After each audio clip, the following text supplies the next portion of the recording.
Public जी अल्फ Mabrook Eid ul Fitr. ठीक है जी, ईद पढ़ने वास्ते जा रहे हैं तो मैं था अपने भरावां नाल जनाब मेरी शेयर करिए। इंशाल्लाह जनाब मेरे रमज़ान शरीफ के रोज़े ख़त्म हो गए ने और 29 असी कीते ने जनाब मेरी। बाकी अरब ने और यूरोप ने तो पूरे तरीके से 29 जनाब मेरी एक पहले मेरे हाले जो है ना पहले दिन तो ही ਉਹਨੂੰ ਕੰਮ ਕਰ ਗਏ। चलो खैर ही फिर ਹੁਣ ਰਿਆਸਤ ਦੇ ਨਾਲ ਹੀ ਹੈ, ਜਿਸ ਤਰ੍ਹਾਂ ਜਨਾਬ ਮੇਰੀ ਰਿਆਸਤ ਦੇ ਫੈਸਲੇ ਨੇ ਤੇ ਜ਼ਿੰਮੇਵਾਰੀ ਵੀ ਉਹਨਾਂ ਦੀ। ਤੇ ਇਨਸ਼ਾਅੱਲਾ ਅਸੀਂ ਈਦ ਪੜ੍ਹਨ ਜਾ ਰਹੇ ਜੇ ਹੁਣ ਰਸਤੇ ਦੇ ਵਿੱਚ ਜਨਾਬ ਮੇਰੀ ਤੁਹਾਨੂੰ ਚੈੱਕ ਕਰਾਉਂਦੇ ਰਹੇ ਤੇ ਅਸੀਂ ਜਾ ਰਹੇ ਹਾਂ ਕਚਹਿਰੀ ਜ਼ਿਲ੍ਹਾ ਕੁੰਸਲਾ। ਠੀਕ ਹੈ ਜੀ, ਲੋ ਜੀ ਆ ਜਾਓ ਜੀ। हाँ जी जनाब समान प्लाजा आ गया जी, जेल चौंक है। तो बस असी जनाब मेरी जा रहे हैं मोटरसाइकिल ते हाँ इस वास्ते ਤੁਹਾਨੂੰ जनाब मेरी रस्ते का विजिट कराने जा रहे हैं। ਜਿਹੜੇ परदेसी भाई ने जनाब मेरी उन्होंने वास्ते स्पैशल जनाब मेरी ईद मुबारक उन्होंने। और ਜਿਹੜੇ देसी ने उन्होंने वास्ते भी तो है ही है, लेकिन असल परदेसिया वास्ते जी है ना ईद वो बड़ी अज का दिन जनाब मेरी उन्होंने मुश्किल होंगे भी। बाकी सारा साल तो उन्होंने बड़िया जनाब मेरी उन्होंने यादां होंदियां ने। अज के दिन किसी बंदे ने नहीं पूछना, सब अपने कामों च मसरूफ ने। पैसे उन्होंने समझ लो 25 तरीक के मंगवा ले ने तो अज जनाब मेरी वो अपने कामों च मसरूफ होवन दे। और ये बेचारे जनाब मेरी उत्थे सवाए नहा धो के ते सौण तों होर इन्हां कोल कोई काम नहीं होण लिया। ठीक है, तो इंतज़ार करते रहन दे भी कोई बंदा सानू फ़ोन करेगा, कोई सानू जनाब मेरी ईद मैं जनाब मेरी हुण की तुहानू दसां भी ये खुद फ़ोन करके कहंदे ने सानू ईद मुबारक आखो। ठीक है ना, परदेसी एक ऐसा बेचारा जनाब मेरी अल्लाह ताला इहदे ते रहम करे, बड़ा मुश्किल है। ठीक है ना, ये जनाब मेरी परदेस कटना जनाब मेरी समझ लो कि वो जिस तरह एक जनाब मेरी किसी ओलिया अल्लाह ने कहा भाई शाला कोई परदेस ना थी वे ते कख जिन्ना तू भारे हो है। सही सुल्तान बाबू वाले ने मेरे ख्याल किया भी, यानी कखा तो भी बंदा जड़ा है वो होला होंदा है, जड़ा बंदा परदेसी होंदा है। तो खास करके जनाब मेरी अगे भावें उत्थे बंदा फैमिली नाल भी होवे ना सर, अपने वतन नाल जड़ी है ना वो दुनिया की कोई शै नहीं रलती। ठीक है जी, अपने मुल्क दी, अपने वतन दी, अपने लोगों दी, अपने पिंड दी, अपने जनाब मेरी बड़िया जनाब मेरी उहदियां मौजां होंदियां ने। वो बंदा दिली तौर पर जहनी तौर पर बड़ा रिलैक्स होंदा है कि भाई मैं अपने पिंड हाँ। ठीक है, तो जड़ा बंदा जनाब मेरी परदेस च ਉਹਦੇ ਨਾਲ ਭਾਵੇਂ बीवी बच्चे भी है ने, वो बाकी दिनों च तो खुश रहंदा, लेकिन ईद वाले दिन उन्होंने भी जनाब मेरी अपने पिंड की याद और अपने रिश्तेदार माँ प्यो की और कब्रस्तान और जनाब मेरी इस किस्म के जनाब मेरी जड़ियाँ जगह होंदियां ने वो बड़ियाँ याद आउंदियां ने। लोग अगे चल के फिर जनाब मेरी मुलाकात होंदी है तुहाडे नाल।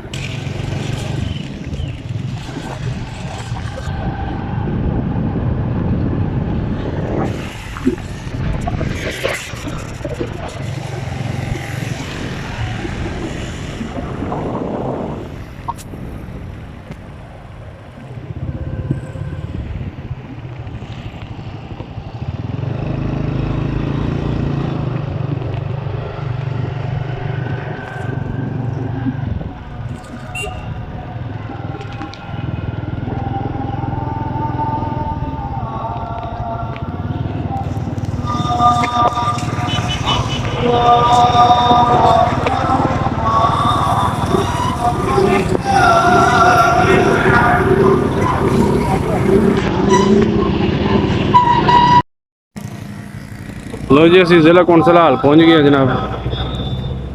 ठीक है जी, तो बस तकरीबन ये 15-20 मिनट रेंदे ने, उसकी वजह नाल ज़रा रश घट है। अगे जाके सूरज दी किरणा जनाब मेरी हैं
سبحان الله بكرة وعصيلا الله أكبر الله أكبر الله أكبر لا إله إلا الله والله أكبر الله أكبر ولله الحمد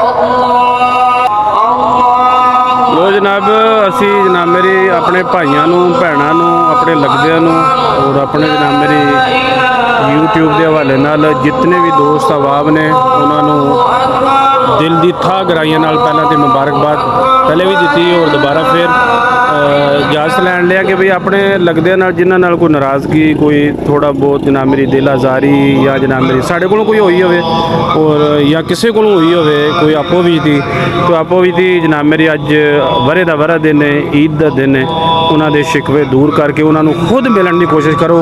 अगर तुसी जनाब मेरी जन्नत दे विच खुद कोठी पवाना चाहते हो तो फिर आप जाओ तो जे समझो भी वो आवे तो फिर कोई गल नहीं ना फिर तो राजीनामा नहीं है भी समझ लो भी तुसी बुगद नहीं छड्डिया उन्हें छड्डिया तो बेहतर है कि भी तुसी बुगद छड्ड के वो तुसी बड़ेपन का मुजाहरा करके तो उन्होंने मिल के ते जनाब मेरी अपने दिल दे रंजिश दूर करो और अज के दिन दे विच खुशियां नाल मुहब्बतां नाल जनाब मेरी जड़ा उस हर बंदे नूं और अज तो बाद है नहीं कि जरूरी अज ही बस मिलना और अगों दोबारा अपना वैर उत्थे ही रखना जे तू जाना है तो फिर दिल साफ करके अगों कोई नवा बर्तन पाए तो फिर देखी जाएगी कि हाल जो है बर्तन तो पैंदे रहंदे ना ये जिंदगी है जनाब मेरी ये ऊच नीच आती रहती है लेकिन असी जनाब मेरी यही मशवरा देवांगे कि तुसीं जनाब मेरी फिलहाल इस ईद के दिन वास्ते अल्लाह की रजा वास्ते सारिਆਂ ਦੇ गिले शिकवे सब नूं माफ़ कर दो ठीक है जी। लो अल्लाह के वाले जनाब मेरी साढ़े इस चैनल नूं सबसक्राइब करो फॉलो करो अज ईद का दिन है और अज मैं मैनू पूरी उम्मीद है फुल यकीन है भी जिन्ने बंदे जनाब मेरी इस चैनल नूं अज देखण दे इंशाअल्लाह सारे सबसक्राइब करन दे यूट्यूब ते समझ गए जैन नूर ब्लॉग नूं। अल्लाह के वाले मासलाम।